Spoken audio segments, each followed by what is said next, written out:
कर्ण का जन्म। धृतराष्ट्र, पांडु और विदुर के लालन पालन का भार भीष्म के ऊपर था। तीनों पुत्र बड़े होने पर विद्या पढ़ने भेजे गए। धृतराष्ट्र बल विद्या में, पांडु धनुर्विद्या में तथा विदुर धर्म और नीति में निपुण हुए। युवा होने पर धृतराष्ट्र अंधे होने के कारण राज्य के उत्तराधिकारी न बन सके। विदुर दासी पुत्र थे, इसलिए पांडु को ही हस्तिनापुर का राजा घोषित किया गया। भीष्म ने धृतराष्ट्र का विवाह गांधार की राजकुमारी गांधारी से कर दिया। गांधारी को जब ज्ञात हुआ कि उसका पति अंधा है तो उसने स्वयं अपनी आंखों पर पट्टी बांध ली। उन्हीं दिनों यदुवंशी राजा शूरसेन की पोषित कन्या कुंती जब सयानी हुई तो पिता ने उसे घर आए हुए महात्माओं के सेवा में लगा दिया। पिता के अतिथि गृह में जितने भी साधु महात्मा, ऋषि मुनि आदि आते, कुंती उनकी सेवा मन लगा कर किया करती थी। एक बार वहां दुर्वासा ऋषि आ पहुंचे। कुंती ने उनकी भी मन लगा कर सेवा की।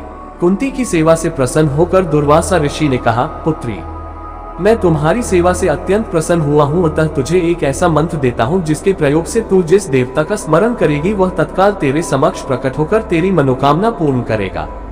इस प्रकार दुर्वासा ऋषि कुंती को मंत्र प्रदान करके चले गए। एक दिन कुंती ने उस मंत्र की सत्यता की जांच करने के लिए एकांत स्थान पर बैठकर उस मंत्र का जाप करते हुए सूर्यदेव का स्मरण किया।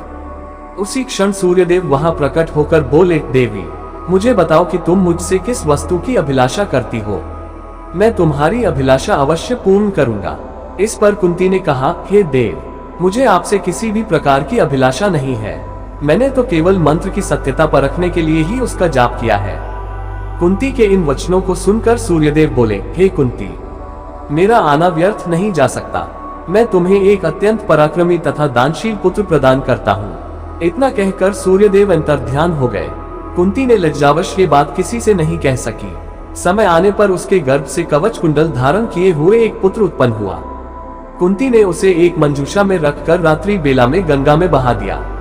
वह बालक बहता हुआ उस स्थान पर पहुंचा जहां पर धृतराष्ट्र का सारथी अदित अपने अश्व को गंगा नदी में जल पिला रहा था। उसकी दृष्टि कवच कुंडल धारी शिशु पर पड़ी। अदित निसंतान था, इसलिए उसने बालक को अपने छाती से लगा लिया और घर ले जाकर उसे अपने पुत्र के जैसा पालने लगा। उस बालक के कान अति सुंदर थे, इसलिए उसका नाम कर्ण रखा गया। कालांतर में कुंती का विवाह पांडु के साथ हो गया। मध्य देश के राजा ने भी पांडु के पराक्रम से प्रभावित होकर अपनी कन्या माद्री का विवाह पांडु के साथ कर दिया।